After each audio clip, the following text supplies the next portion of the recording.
ಎಲ್ರಿಗೂ ನಮಸ್ಕಾರ. ಸ್ನೇಹಿತರೆ, ಸಾವು ಮರಣ ಅಂತಂದ್ರೆ ಎಲ್ಲರೂ ಭಯ ಪಡ್ತಾರೆ. ಆದ್ರೆ ಒಂದು ನಗರ ಇದೆ, ಆ ನಗರದಲ್ಲಿ ತಮ್ಮ ಮರಣಕ್ಕಾಗಿ, ತಮ್ಮ ಅಂತ್ಯಕ್ಕಾಗಿ ಕಾಯ್ತಾರೆ. ಅದುವೇ ಉತ್ತರದ ಕಾಶಿ. ಸ್ನೇಹಿತರೆ, ಈ ಕಾಶಿ ಉತ್ತರ ಪ್ರದೇಶ ರಾಜ್ಯದ ವಾರಣಾಸಿ ಪ್ರದೇಶದಲ್ಲಿ ಪವಿತ್ರ ಗಂಗಾ ನದಿಯ ದಡದಲ್ಲಿ ಕಂಡುವಂತಹ ಸಾಕ್ಷಾತ್ ಶಿವನ ವಾಸಸ್ಥಳ ಅಂತೇಳಿ ನಾವು ಕರಿತೀವಿ. ಸ್ನೇಹಿತರೆ, ನೀವು ಕೂಡ ಕಾಶಿ ಯಾತ್ರೆಯನ್ನ ಮಾಡಬೇಕು ಅಂತ ಏನಾದ್ರು ಪ್ಲಾನ್ ಮಾಡಿದ್ರೆ ಅವಶ್ಯವಾಗಿ ಈ ವಿಡಿಯೋ ನಿಮಗೆ ಖಂಡಿತ ಹೆಲ್ಪ್ ಆಗುತ್ತೆ ಅನ್ನುವಂಥದ್ದು ನನ್ನ ಅಭಿಪ್ರಾಯ. ವಿಶೇಷವಾಗಿ ನಮ್ಮ ಕರ್ನಾಟಕದವರು, ನಮ್ಮ ಹುಬ್ಬಳ್ಳಿ ಧಾರವಾಡ ಕಡೆದವರು ಕಾಶಿ ಪ್ರಯಾಣ ಮಾಡಬೇಕಂತಂದ್ರೆ ಹುಬ್ಬಳ್ಳಿಯಿಂದ ಡೈರೆಕ್ಟ್ ಬನಾರಸ್ವರೆಗೂ ಟ್ರೈನ್ ಇದೆ. ಇನ್ನು ಮೈಸೂರು ಬೆಂಗಳೂರು ಕಡೆದವರು ಬೆಂಗಳೂರಿಂದ ಡೈರೆಕ್ಟ್ ವಾರಣಾಸಿವರೆಗೂ ಡೈರೆಕ್ಟ್ ಟ್ರೈನ್ ಸಿಗುತ್ತೆ. ಟಿಕೆಟ್ ಬುಕ್ ಮಾಡ್ಕೊಂಡು ಬರ್ಬೋದು. ಇಲ್ಲಿ ವಾರಣಾಸಿ, ಕಾಶಿ ಮತ್ತು ಬನಾರಸ್ ಅನ್ನುವಂತಹ ರೈಲ್ವೆ ಸ್ಟೇಷನ್ಗಳು ಒಂದೇ ಇವೆಲ್ಲ. ಅಂದ್ರೆ ಕನಿಷ್ಠ 3-4 ಕಿಲೋಮೀಟರ್ ಡಿಸ್ಟೆನ್ಸ್ ಅನ್ನ ಹೊಂದಿರ್ತೇವೆ. ಇಲ್ಲಿ ಕನ್ಫ್ಯೂಸ್ ಆಗುವಂತ ಅವಶ್ಯಕತೆ ಇಲ್ಲ.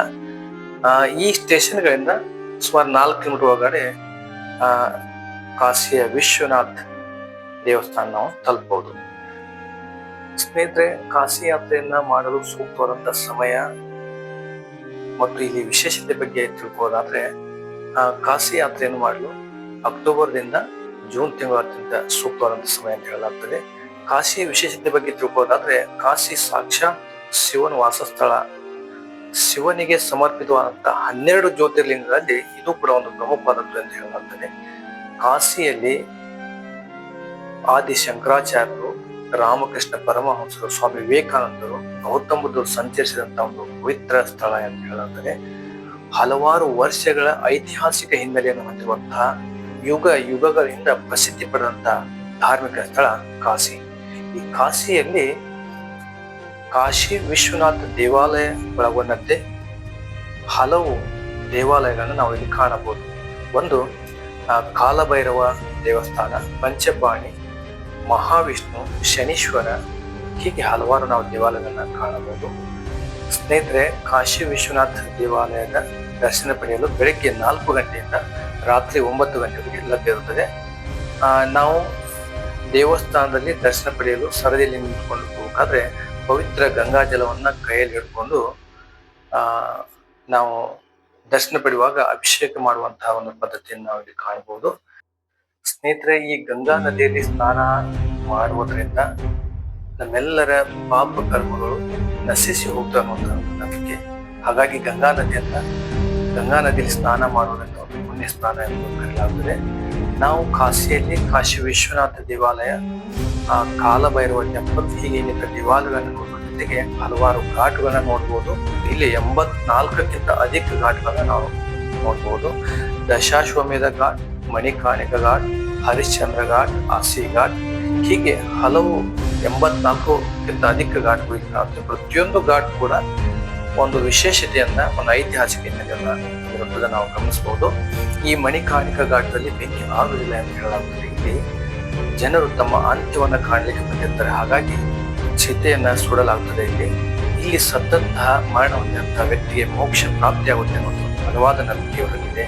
ಹಾಗಾಗಿ ಇಲ್ಲಿ ನಾವು ಬೆಂಕಿ ಆರುವುದನ್ನೇ ನಾವು ಕಾಣುತ್ತೇವೆ.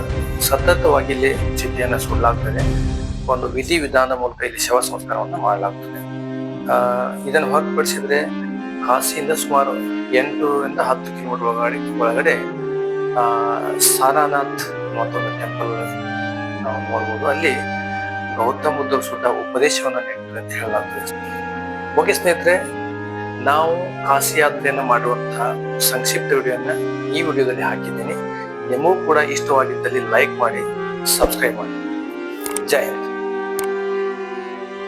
ಸ್ನೇಹಿತರೆ, ಕಾಶಿ, ವಾರಣಾಸಿ ಎಂದು ಕರೆಯಲ್ಪಡುವಂತಹ ಈ ನಗರ ಭಾರತದ ಇತಿಹಾಸದಲ್ಲಿ ಅತ್ಯಂತ ಪ್ರಾಚೀನವಾದಂಥ ನಗರ ಇದಾಗಿದೆ. ಇಲ್ಲಿ ಹರಿಯುವಂತಹ ಗಂಗಾ ನದಿ ಭಾರತೀಯ ಸಂಸ್ಕೃತಿ, ಧರ್ಮ ಮತ್ತು ಇತಿಹಾಸದಲ್ಲಿ ಅತ್ಯಂತ ಪವಿತ್ರವಾದ ನದಿ ಎಂದು ಪರಿಗಣಿಸಲಾಗಿದೆ. ಹಿಂದೂ ಪುರಾಣಗಳ ಪ್ರಕಾರ ಗಂಗಾದೇವಿ ಸ್ವರ್ಗದಿಂದ ಭೂಲೋಕಕ್ಕೆ ಇಳಿದಂತಹ ದಿವ್ಯ ನದಿ. ಈ ಗಂಗೆಯಲ್ಲಿ ಸ್ನಾನ ಮಾಡುವುದರಿಂದ ಎಲ್ಲ ಪಾಪಗಳು ನಿವಾರಣೆಯಾಗುತ್ತವೆ. ಈ ಗಂಗಾ ತೀರದಲ್ಲಿ ಅಂತ್ಯಕ್ರಿಯೆ ಮಾಡಿದರೆ ಮೋಕ್ಷ ಸಿಗುತ್ತದೆ. ಹೀಗೆ ಅನೇಕ ರೀತಿಯ ನಂಬಿಕೆಗಳು ಇಂದಿಯೂ ಕೂಡ ಪ್ರಚಲಿತ. ಸ್ನೇಹಿತರೆ, ಈ ಕಾಶಿ ವಿಶ್ವನಾಥನ ದೇವಾಲಯಕ್ಕೆ ಬಂದಂತ ಎಲ್ಲ ಭಕ್ತರು ಈ ಪವಿತ್ರ ಗಂಗೆಯಲ್ಲಿ ಸ್ನಾನ ಮಾಡಿಕೊಂಡು ದರ್ಶನ ಪಡೆಯುತ್ತಾರೆ.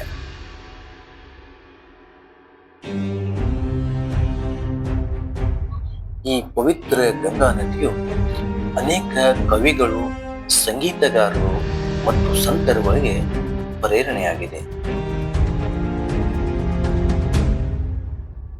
ಹಾಗಾಗಿ ವಾರಣಾಸಿಯ ಸಂಗೀತ ಮತ್ತು ಸಂಸ್ಕೃತಿಯ ಬೆಳವಣಿಗೆಯಲ್ಲೂ ಇದರ ಪಾತ್ರ ಮಹತ್ವದ್ದು ಎಂದು ಹೇಳಬಹುದು.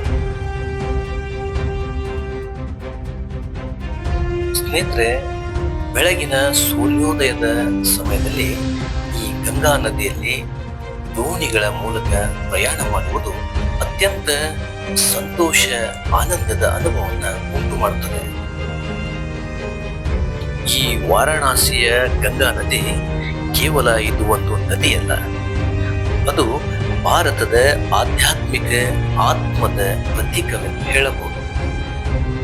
ಸ್ನೇಹಿತರೆ, ಈ ವಾರಣಾಸಿಯ ಗಂಗಾ ನದಿಯ ತೀರದಲ್ಲಿ ಸುಮಾರು 80ಕ್ಕಿಂತಲೂ ಹೆಚ್ಚು ಘಾಟ್ಗಳನ್ನು ನಾವು ಇಲ್ಲಿ ಕಾಣಬಹುದು.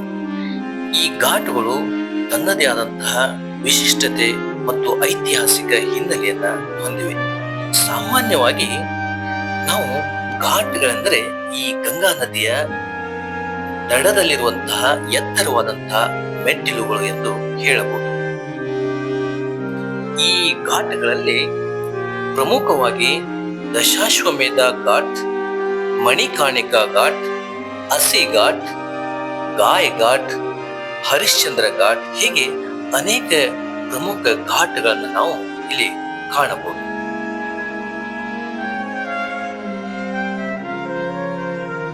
ಸ್ನೇಹಿತರೆ, ಚಲಿಸುತ್ತಿರುವಂತಹ ದೋಣಿಯ ಮುಂಭಾಗದಲ್ಲಿ ಕಾಣುತ್ತಿರುವಂತಹದ್ದು ಪ್ರಮುಖವಾದಂತಹ ಘಾಟ್ ಮಣಿಕಾರ್ಣಿಕಾ ಘಾಟ್.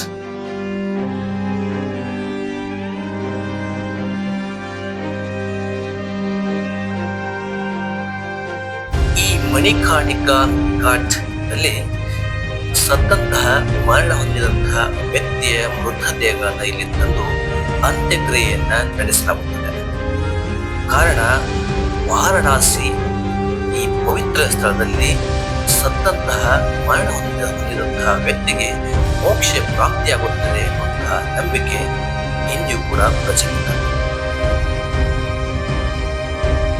ಈ ಮಣಿಕಾರ್ಣಿಕಾ ಘಾಟ್ ನಲ್ಲಿ ಸರದಿಯಲ್ಲಿ ಮೃತದೇಹಗಳ ಅಂತ್ಯಕ್ರಿಯೆ ನಡೆಯುತ್ತಿರುವಂತಹ ದೃಶ್ಯವನ್ನ ನಾವು ಇಲ್ಲಿ ಕಾಣಬಹುದು. ಹಾಗಾಗಿ ಈ ಮಣಿಕಾರ್ಣಿಕಾ ಘಾಟ್ನಲ್ಲಿ ಬೆಂಕಿ ಎಂದಿಗೂ ಆರಿರುವುದಿಲ್ಲ ಎಂದು ಹೇಳಲಾಗುತ್ತದೆ.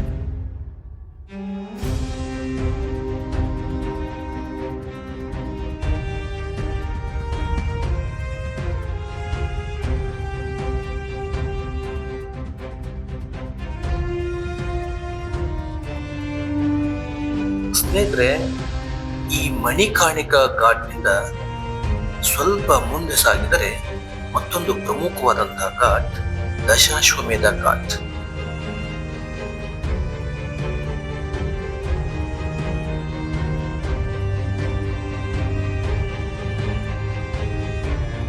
ಸ್ನೇಹಿತರೆ, ಈ ದಶಾಶ್ವಮೇಧ ಘಾಟ್ನಲ್ಲಿ ಸಾಯಂಕಾಲದ ಗಂಗಾ ಆರತಿ ಹಾಗೂ ಸುತ್ತಲೂ ದೀಪಗಳ ಬೆಳಕು ಎಲ್ಲರನ್ನೂ ಮಂತ್ರ ಮುಗ್ಧರನ್ನಾಗಿಸಿಬಿಡುತ್ತದೆ.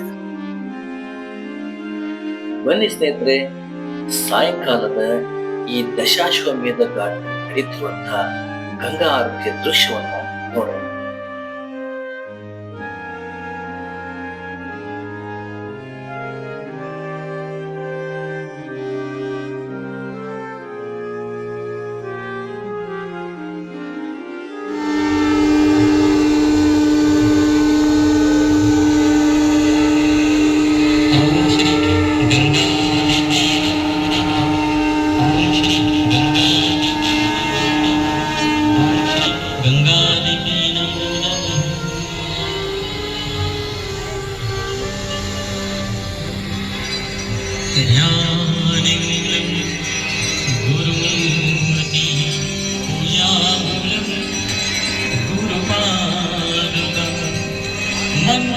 गुरुवाक् मोक्षं गुरुकृपा